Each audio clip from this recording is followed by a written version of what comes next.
All right, Ty, thank you for joining us. So, heading into week 4 this season, you've had three of the strongest weeks of your collegiate career. Kind of what do you attribute that to, and what gives you confidence that will continue going into week 4 and going into the rest of the season?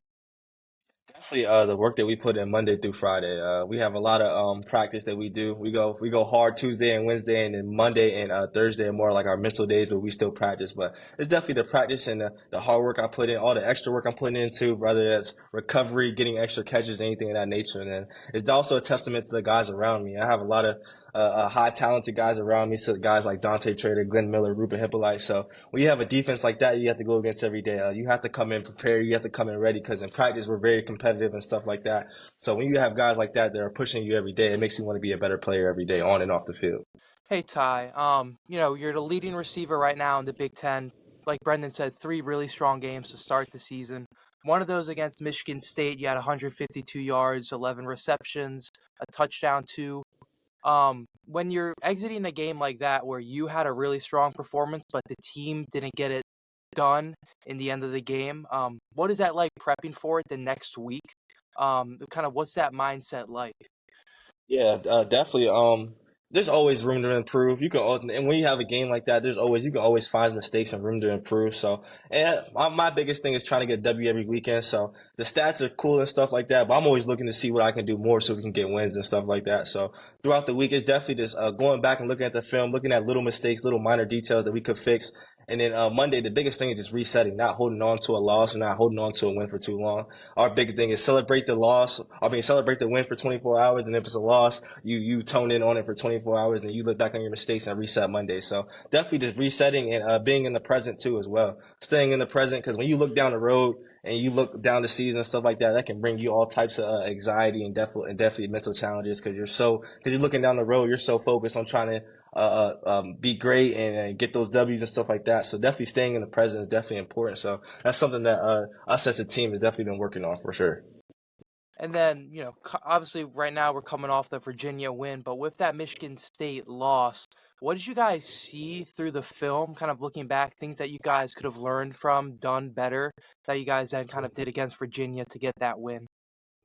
Right, yeah, it's definitely a lot of minor. I feel like a lot of the game that we lost is us beating ourselves. We had a lot of penalties in that Michigan State game that kind of hurt us, and then so we started off kind of slow in Virginia game. We had some penalties that hurt us, and we had some bad not non-manageable third downs that we had. But yeah, just really focusing on the minor details and fundamentals because that's all it goes back to at the end of the day. Just falling back on your training and then just resetting every Monday so we can try to get a W this weekend.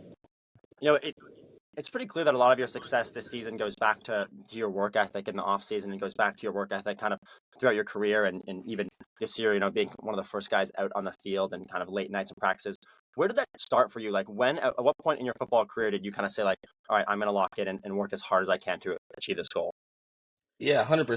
It's definitely something that I kind of had in my blood throughout high school and throughout ever since I started playing football. But this year, kind of realizing the opportunity that I have in front of me and knowing what I can do has definitely been boosted up 100%. Just me working on my mental state and how I go into things on and off the field, rehabbing and stuff like that. So it's something I feel like I've always had in my blood, but it being my senior year and then knowing the goals I have for this team and me believing in this team and I know what we can do, it just makes you want to work so much harder. And then again, when you have guys like the guys I have around me, Billy Edwards, Caden Prather, Glenn Miller, all those guys. You want to elevate your game and work harder too, because they're putting everything they got on the field to work hard as well. So it's definitely the guys I have around me too, for sure. Kind of talking about that work ethic. I know strength and conditioning coach Ryan Davis, he sent you and three other players, I believe, to a workout facility this past off season where you guys worked out with the pros.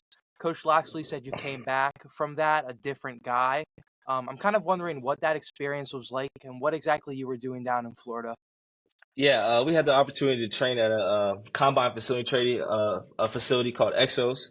And then down there, while we were down there, Carolina Panthers, Jordan Matthews, tight end, he was there. And then Eric Harris is a safety. He's a vet. They're both like 10-year plus vets in the league. So they were both down there. And then just a lot of the gyms and stuff they were giving us. And then just realizing the opportunity I have in front of us.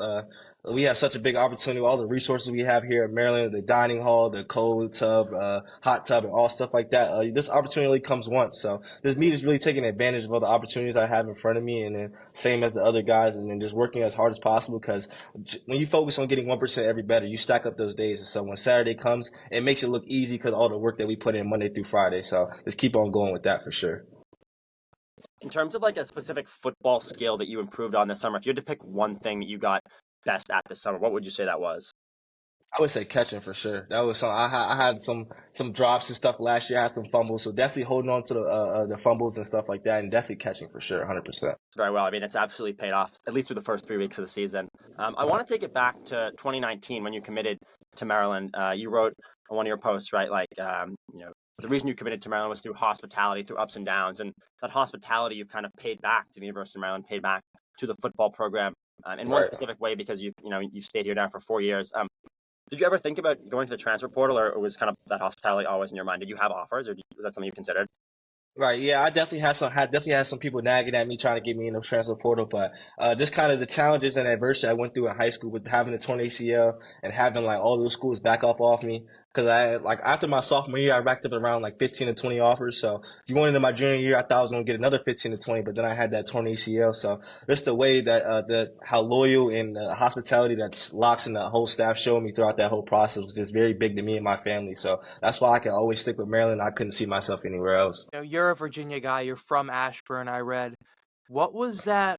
What was that like when Virginia Tech pulled that offer from you? I'm sure that had to be gut wrenching. Being from Virginia, I assume that was probably a dream school for you to go to. Yeah, for sure. Virginia Tech was actually my first offer. I loved the school. I visited there a lot throughout like that off season of my sophomore year. And yeah, it was definitely very disappointing, but that shows that everything happens for a reason. We ended up playing Virginia Tech the first bowl game, pinstripe my first year. That just shows how everything happens for a reason. So we ended up beating them, so that was exciting. But yeah, it just shows that everything happens for a reason. That as long as you keep working hard and you keep facing those obstacles and challenges up front, anything can happen. So it definitely shows the hard work that I put in this, and Maryland believing in me, like everything is coming to true fruition for sure. It's obvious the past 3 years, 4 years you've been at Maryland, you've been in a strong wide receiver room. What guys from that receiver room do you still kind of keep in touch with, and have you still look up to, and kind of talk about trying to make the NFL with? Right, yeah. I still Brian Cobb, that was one guy earlier in my career. His cousin actually went to my high school. We played together. So coming in, that was a guy I talked to a lot. He kind of showed me the blueprint of how everything worked and how to like take care of your body and go the playbook and stuff like that. But yeah, I'm pretty much in touch with all those guys. I talked to Jay Sean Jones. I talked to him about 2 weeks ago. I still talk to Rakim Jarrett. Demas, he was at the game this past weekend. Oh, no, not UVA. He was at the one before that. I think it was Michigan State at home. He was there, so I talked to him a lot. Copeland, me and Copeland, Jacob Copeland, we still go back and forth on Instagram and stuff like that. So I still try to keep in touch with all those guys, and I love to see what all those guys are doing. In terms of you mentioned right goals for the season. If you have one goal, what would you say biggest goal is for the rest of the season, moving into Big Ten play? Yeah, for sure. Our goal is to win a Big Ten championship. That's been something Coach Locks has definitely been emphasizing and stuff like that. Just trying to get as many wins as possible, because we know what this team is capable of. We know what we can do. We put in a lot of work this offseason, so just putting it into fruition, putting it on the field, and winning as many games as possible. That's the main goal. All right, Ty, that's all we got for you. Thank you very much for your time. We appreciate it. Gotcha. Yep. Thank you, man. I appreciate y'all. Thank you, Ty. Yes, sir. Thank you. You guys have a good one.